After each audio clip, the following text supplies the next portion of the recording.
नमस्कार दोस्तों, आज का डिक्टेशन 80 शब्द प्रति मिनट स्टार्ट होगा 5 सेकंड बाद।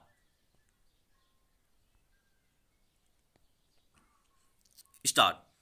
जाति, वर्ण, लिंग और परंपरा के आधार पर सामाजिक विभेद की तल्ख सच्चाई मनुष्य की सभ्यता और उसकी पूरी विकास यात्रा पर सवाल उठाती रही है। ये सवाल मानवीय अस्मिता के लिहाज से तो अहम हैं ही इसके लिए संघर्ष को जानने समझने के लिए भी जरूरी है।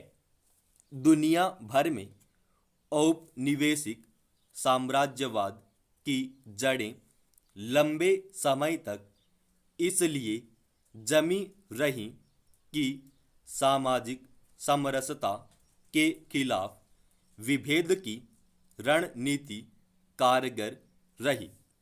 अलबत्ता इस असमानता के खिलाफ संघर्ष भी काफ़ी पहले शुरू हो गया था। भारत में इस संघर्ष के एक बड़े नायक थे, ज्योतिबा फूले।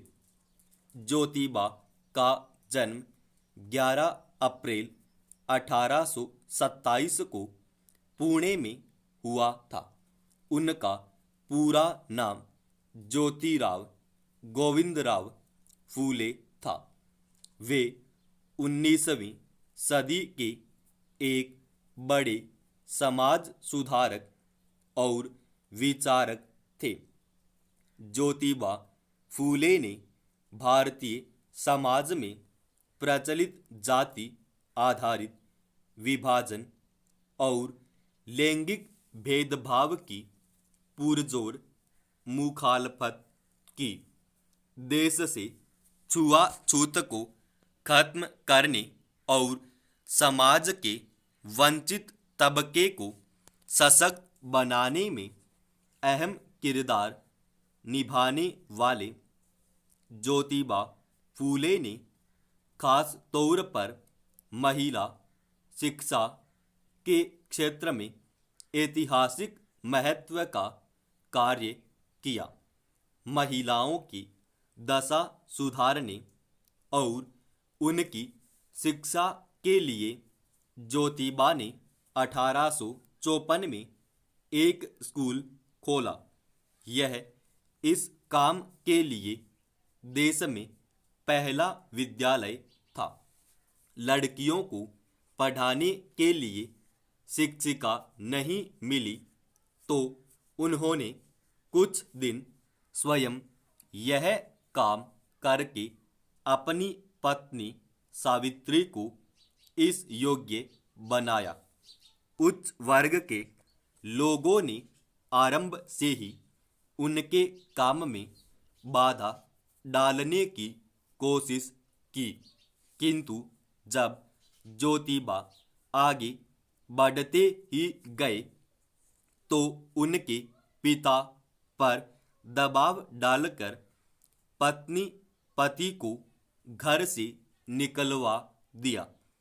इससे कुछ समय के लिए उनका काम रुका जरूर, पर शीघ्र ही उन्होंने एक के बाद एक बालिकाओं के 3 स्कूल खोल दिए। महिलाओं को लेकर उनकी प्रगतिशील सोच का दायरा कितना खुला और व्यापक था, इसका अंदाजा इस बात से भी लगाया जा सकता है कि वे बाल विवाह विरोधी और विधवा विवाह के न सिर्फ समर्थक थे, बल्कि इसके लिए उन्होंने तब कई क्रांतिकारी प्रयास किए जब इस दिशा में लोगों ने तार्किक ढंग से सोचना समझना भी शुरू नहीं किया था। 24 सितंबर 1873 को दलितों और निर्बल वर्ग को न्याय दिलाने के लिए ज्योतिबा ने सत्य शोधक समाज स्थापित किया। उनकी समाज सेवा देखकर 1888 में मुंबई की एक विशाल सभा में उन्हें महात्मा की उपाधि दी गई। ज्योतिबा ने ब्राह्मण पुरोहित के बिना ही विवाह संस्कार आरंभ कराया और इसे मुंबई हाईकोर्ट से भी मान्यता मिली। अछूतोद्धार के लिए ज्योतिबा ने उनके अछूत बच्चों को अपने घर पर पाला और अपने घर की पानी की टंकी उनके लिए खोल दी। नतीजतन उन्हें जाति से बहिष्कृत कर दिया गया।